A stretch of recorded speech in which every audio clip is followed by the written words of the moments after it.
Welcome everybody to another live recording of the Business Travel 360 Linking the Travel Industry podcast, where we discuss travel industry news you are talking about on LinkedIn.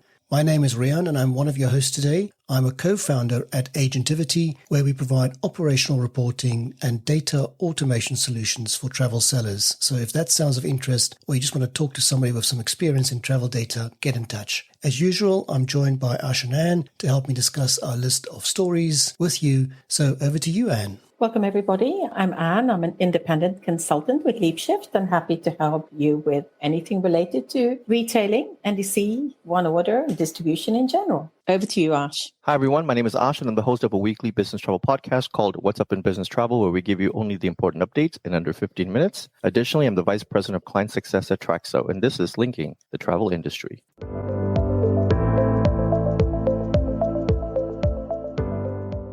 Thank you both for joining me as usual. And for those new to the event, the format here is simply a discussion of the most talked about and commented about stories relating to the travel industry that appeared on LinkedIn last week. Two that sort of relating to bankruptcies of two airlines. One we knew about, Silver Airlines in the States. And the news there was just a story I saw, which was about them getting approval to start auctioning off their assets in order to restructure. And the second story was about Azul Brazilian Airlines. They have filed in the US for Chapter 11 bankruptcy, basically in order to see if they can restructure their high debt. And that debt is estimated at over $2 billion.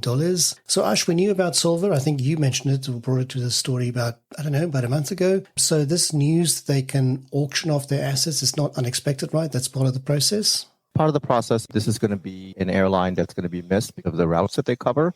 On the Azul story, Azul is an interesting airline because of the nature of how they're tied in with both American and United. And of course, neither one of those airlines will let Azul fail. So the bankruptcy is just a state of being temporarily while they get their act together.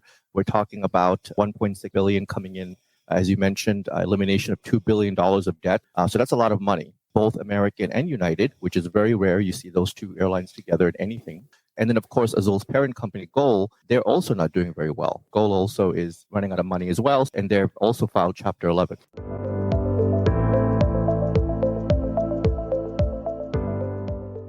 Second story that I picked up on was the press coverage that American Express Global Business Travel, or MXGBT, got with the announcement that they've done some major updates to their virtual self-service agent, or bot if you want. And they were quoted in the press release there of saying a third of their users in the testing could help themselves without the need to speak to a consultant. Now, that wasn't necessarily the interesting part for me. What stood out for me was the fact that they also added this bot's ability to answer questions around reporting, which of course for me from a data reporting perspective was very interesting to see. And I have to say, I know what itch they're scratching there, because it's sometimes very difficult to know what the user is wanting. And if they can describe what they want in a chatbot, can understand it and get that data for them, then that's great. It was just an interesting story, got quite a few comments, and I'm sure you picked up on it. What did you make of that press release?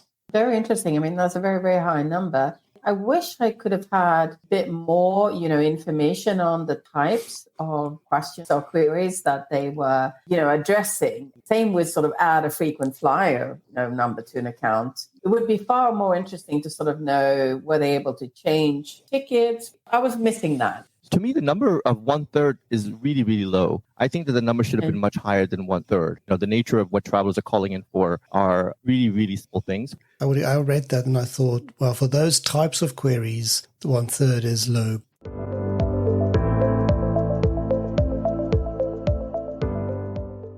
Certainly the story of the week for me was the fact that the Lufthansa ITA Airways inspired by Alitalia story never goes away. It just keeps on giving more news. This time it is about the fact that Condor has approached the European Commission and they've asked them to actually annul the entire deal because they do feel that it was rushed through. There were quite a few unfair things done. And I've got some notes here about a post that was done by the CEO of Condor, Peter Gerber, where he was headlining the post with protecting fair competition in European aviation. And he was just saying that they are committed to fair competition, and that's why they filed this lawsuit against the European Commission's approval of this Lufthansa acquisition of ITA Airways. So fascinating development. Again, like we said, this story just keeps on giving, right, Anne? We just keep on going, right? We will see this for the next coming, 5, 10 years or whatever. It will keep cropping back. Yeah, it's interesting. A couple of things that I'm wondering about. I mean, it's a bit sort of late in the day, isn't it? It's a bit late, yes. I did listen to our podcast from 2 weeks ago. I laughed at the remark that Ash made on that, where he was comparing Delta to being the Lufthansa of the Americas, with them owning portions of airlines all around the world. But you're right, it is quite late in the game for this lawsuit to be filed. Now, I just want to turn to the audience for 1 second and say thank you so much for giving us your time on a Monday. We're not done. We're about halfway through.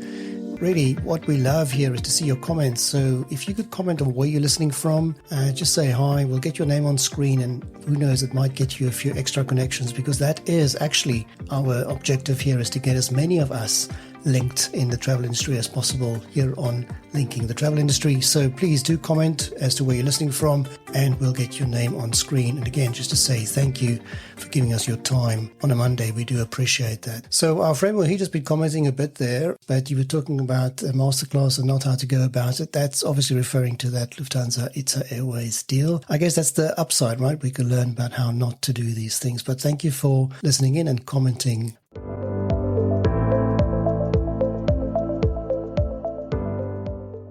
We've known about this. This is something we talked about here on this very show, that United and JetBlue are possibly forming a friendship, and that became quite official last week when the two airlines launched a domestic partnership called Blue Sky. Not very original, I have to say, but there you go. And that included a bit of network and loyalty benefits and cross-sharing. So, Ash, we're going to come to you on this one. We did expect something to happen there. Did you expect more, or was this it? Boring. Some of the stuff that they're doing for United, I think the big deal was coming back into JFK. And this is a good way for them to stick it to American as well. All the other stuff, code sharing, that's all really boring. This is probably just the beginning. Maybe there's an acquisition down the road, but so far it is definitely a snoozer. Like, instead of calling it Blue Sky, they could have just called it Stick It to American. That would have been much more fun. Everything is boring about this. Okay, cool. So we had some nice comments there. Michael Carter, Mark Lenahan, Colleen, and obviously Mohit. Thank you for giving us your comments. It's again so nice to see such a global audience listening in. Thank you for that.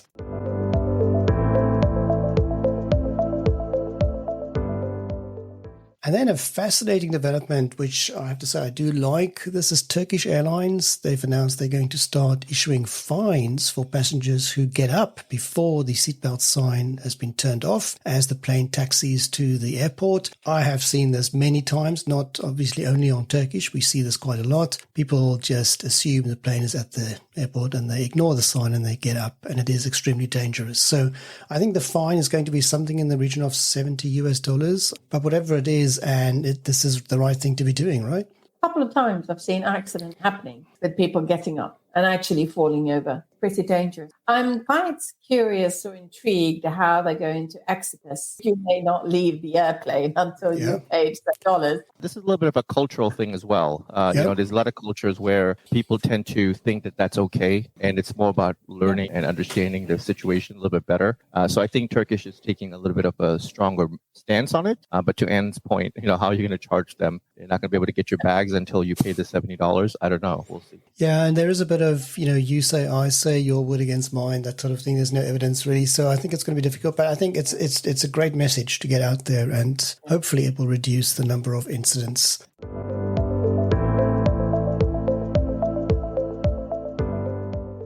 This post literally turned heads, and in fact it did say that the actual announcement is turning heads, but the Riyadh Air pilot salaries that they are advertising is, you know, phenomenal. And not just the salary, but also the benefits. So they're paying up to $32,000 a month. Of course, that's all tax-free. And there was loads of perks added to that. Luxury accommodation, fees for private schooling for your kids, and it doesn't have to be in Saudi. It could be abroad, all sorts of stuff. So clearly very keen to get just the best of the best. So Ash, are they doing the right thing? Absolutely. I think pilots should get paid more than $32,000 a month. They should get paid $50,000 a month. Yes, the salary should only go up. We have to get back to the time when pilots were respected. for sure, I think that this is a good move. And I think every airline should adopt this kind of mentality. I would like that guy in the front or woman in the front to be well paid, for sure. Absolutely. Now, Michael Carter, you've been commenting on the previous story we've been talking about. And your comment there includes the suggestion that they should lock the overhead compartments during takeoff and landing. This is something that I've been talking about for some time. I think it will solve so many problems if there's a visible red sign that says overhead compartments are locked. We talked about this during the evacuation of flights where we could see people still grabbing luggage, in emergency situations. If that thing is locked, that would solve a lot of problems. So I'm all for that. And I can't believe that not happening today. I would probably put less bags up in the top if it was locked. Maybe. They could only get locked when the seatbelt sign goes on. How about you just lock the seatbelt? Cool. And every time you want to unhook it, you pay $5. That will solve the problem. There's a question there from Colleen asking if any airline has the capability. No, not as far as we know. So, okay, there's all sorts of discussions about what happens if you lock the overheads. But let's move on. Those were the stories on my list from last week. We have 2 extra stories for you that we know of. I don't know, Ash, if you've got an extra one for us. But let's go to Anne's extra story. You like this post that was done by Altexsoft. Yes. You can tell us a bit more about why you liked it. I do like Altexsoft and what they do, that they have a real understanding for so many difficult and challenging topics in the industry. Here they've done a very good job at explaining order management, what it is, what's the difference between a PSS that is order-based. So great job. And then my extra story relates to our friends at Global. So we talked about them last week that they launched flights across the Atlantic. And those flights were very poorly sold. They had 95 packs on the way out and even less on the way back. And so it's no surprise, really, or how did the headline go? To the surprise of none, that they are changing their direction a little bit. So they're going to move away from their intention of having scheduled transatlantic services, and they're going to move to a model which is more pivoting to a lease, if you want, where they're going to lease the actual aircraft, the crew, the maintenance and insurance to other airlines. But they have some interest from a Saudi Arabian holding company that's caught their attention, and they are potentially in talks there with some investment for that model. So guys, I think that was the list of stories, and that's a wrap for this week. So again, thank you so much for all the comments. We love those. Thank you very much. And for giving us your time on a Monday. Over to you, Anne. Thanks, everyone. It's great to see your comments and that you're listening from all over the world. Over to you, Ash. Thank you all for joining today's live recording of Linking the Travel Industry. We record this podcast live every week on Monday.